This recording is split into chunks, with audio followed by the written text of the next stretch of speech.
So that's how you know everything always works out for you, because everything is supposed to work out for you.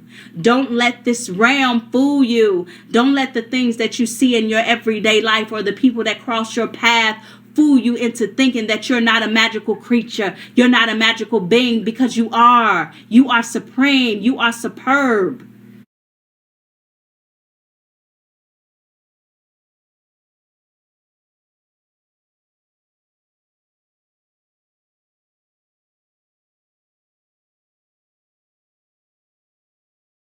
Talk about today is what qualifies anyone to be a true alchemist. This is a subject, again, that me and Spirit has went, in on, and just really, sometimes they have to get me to stop being so hard on myself, because at the end of the day, I am a perfectionist, and I'm sure some of you are perfectionists, and some of the things that we actually put our energy into, we don't always like. And something that I learned as far as the alchemist, we all have come from a long line of alchemists. Your past loved ones, there was someone in your line that was performing magic, that was using, different types of crystals that have different type of properties, or lighting spells and things of that nature. So that thing is literally in your blood. It flows through you. So when you feel like, I don't have it, I don't know how to do it, where do I start? Even the communication part, some of us is so hard on ourselves about the way that we communicate. We don't think that we're communicating with, our higher evolved beings or our past loved ones or things like that. We don't even think that we're doing that. But like I said, this is a side note. Your team, your spiritual team, consists of all of your line. All of those that have come before you are assisting you. The ones that love you and guide you are definitely assisting you in these ideas of these different type of spells, in these ideas to even commune with me, in these ideas of choosing a mate, in these ideas of finding a different job, or this way to do this hustle, or this, or so forth. You have someone for every part of your life. So don't doubt that. So back on, how do you know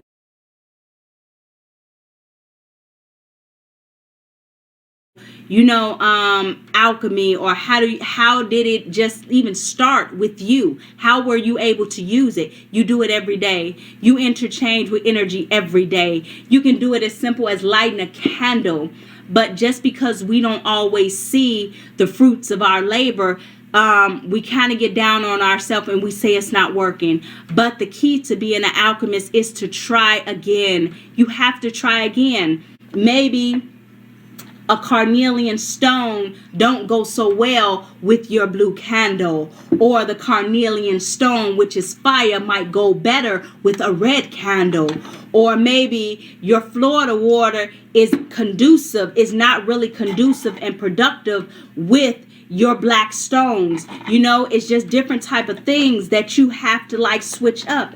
And the alchemists started out that way. You come from a long line of alchemists. They started off where they didn't really know what elements with what, but they had to tune in to their spiritual team. How do you tune in? With your intuition.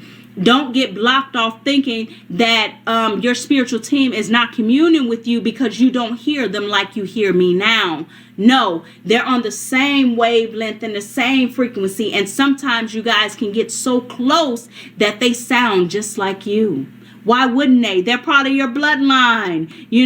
They know how you think. They know how you work. And if you're worried about communing with some negative entity or some negative being, then you place that light around you to tell them of all the negative forces to get away from you. You only want those that love you and that protect you and that guide you in your circle. And that's what you'll get. Why? Because you are a creator and a commander. You are the authority. Don't forget that. In this place, in this realm, it's always telling us something opposite, and it shouldn't be. You are the center of your universe, and you have all these different elements and these different things that you can play around with, that you can use, that you can commune together. It's so many different pieces. How do you know that? How do you know how different religions started? Religions or different organizations or different spiritual like faculties and things. They started by trying out, testing out things, listening to their intuition of which route to go. And you have that same force and that same power to do those things. You have that. You was born with it. It is your birthright. All you have to do is just reach out and touch it and use it. Don't be afraid of the energy that surrounds you. Don't be afraid of anything. Play with it. Work with it. I don't care if it's just water, salt, dirt, a candle, a tea light candle, a crystal. These are all energetic fields that wants to engage with you. They are here for you. They are here for you to use and manipulate some of these things that seems hard for you to get, whether it's money, whether it's good health, whether it's making someone be nice to you. They are all at your disposal to use. And if one piece is not working for you, you switch them up like an alchemist, like the alchemist that you are. Don't be afraid to be you. Don't be so concerned about what someone else would think about you performing a spell or you being into this type of stuff. There's nothing wrong with it. From the beginning, people was communing with spirit. It came first. The spiritual realm came first before the material. They had to think it and imagine it first in order for it to be produced. So take the time and off of some of the things that you want to create. Maybe you have to switch up a few things, and get them to glide together. Maybe you have to commune with other beings, and in order to kind of like get your thing fired up and things like that. It's always a way. You didn't come here without a way to do something. Everything works out for you. How do you know?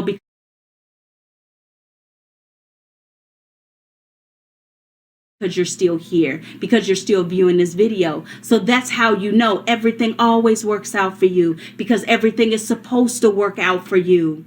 Don't let this realm fool you. Don't let the things that you see in your everyday life or the people that cross your path fool you into thinking that you're not a magical creature. You're not a magical being, because you are. You are supreme. You are superb. That is you. That is you. Stop looking this way or that way. Look forward. It is you. If you want to know who is that magical thing that ignites every spell, it is you. It's you. You are the missing ingredient. You are the primal ingredient that's needed. Everything else is just your prompts. Everything else is just forces to let you know what you already have inside of you. It is the manifestation. These crystals and things like that is a manifestation of your work. Everything comes with your being. You already have your supplies and everything that you need. Don't think that you lack, because you don't. You don't lack for anything, any substance. Everything is at your disposal. I don't care if it's magic far as dirt. I don't care if it's blood. I don't care if it's spit. I don't care if it's a candle. I don't care if it's fire, a flame. All those things is at your disposal to bring some of the things that you need and you desire. You don't have to wait for those things. They're at your disposal when you go outside. You step on them every day. You step on the grass. You step on a tree branch. You touch a tree. You touch the dirt. It rains all the time in certain areas. It's so many things, so many elements that are willing to work with you because it knows who you are. It knows you. That air knows you. That fire knows you. That rain knows you. That dirt knows you. Everyone knows you but you. And maybe you need to reintroduce yourself to you. Find the alchemist that is inside and let it out.